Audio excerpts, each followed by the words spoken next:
Hello, this is Kevin Scanlon with All City Real Estate.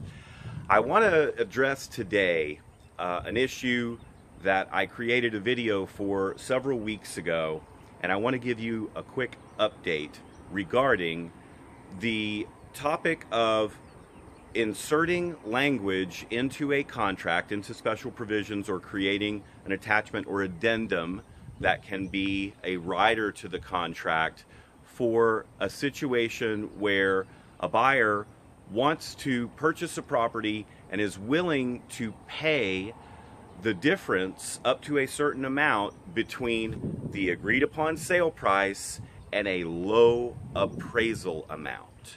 Okay, so most often this situation occurs in multiple offer situations, or perhaps even if it's a situation where the price is at the high end of what the comps are saying things are selling for in that neighborhood, but the buyer's in love with this property.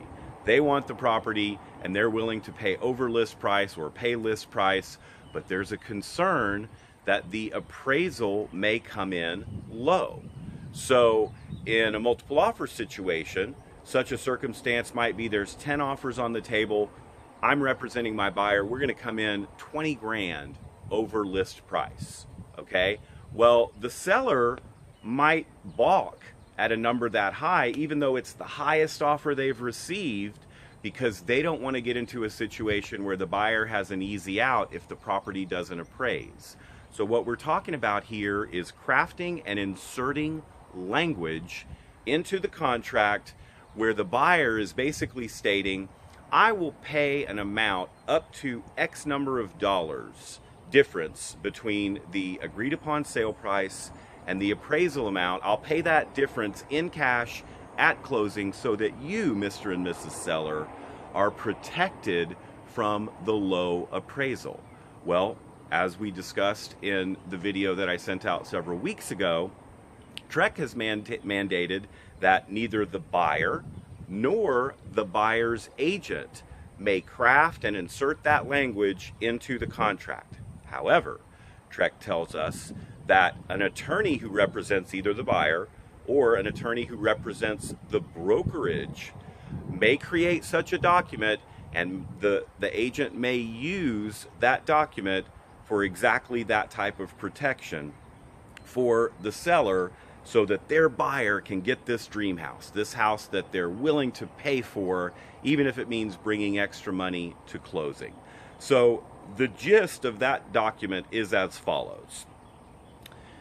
If we're using a third-party financing condition addendum, which as of January of 2016 now contains that protection paragraph for the buyer if an appraisal comes in low, if the property does not meet the underwriting stipulations for the lender, that's now contained no longer in paragraph 4, but as of January 1 of 2016, it's now contained in the third-party financing condition addendum.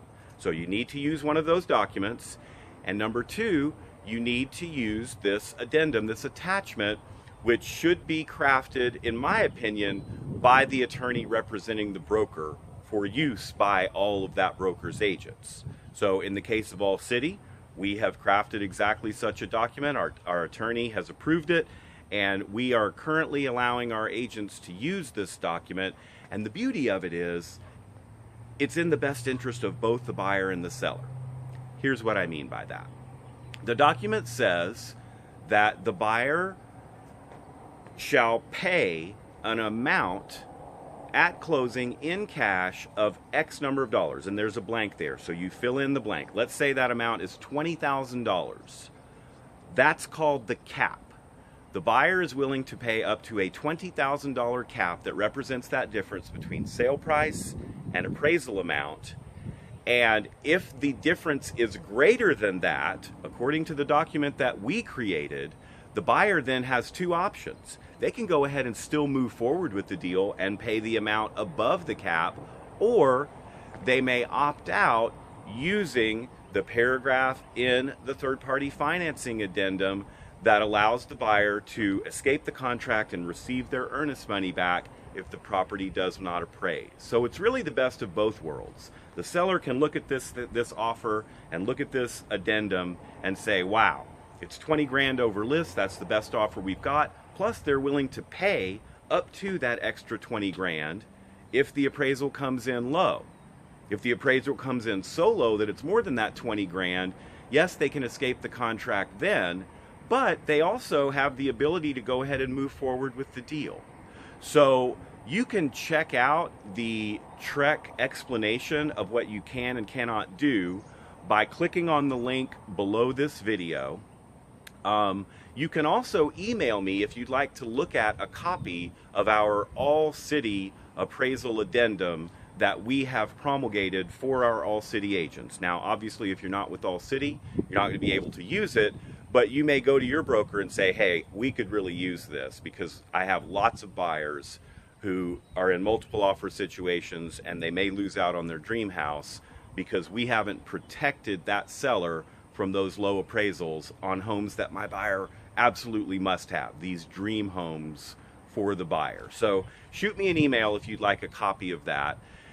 As you probably remember, I create these videos because we at All City believe in a collaborative agent world, a world where knowledge and information can cross over broker boundaries such that we're all the best agents that we can be and we're all that fiduciary for our clients at the highest possible level.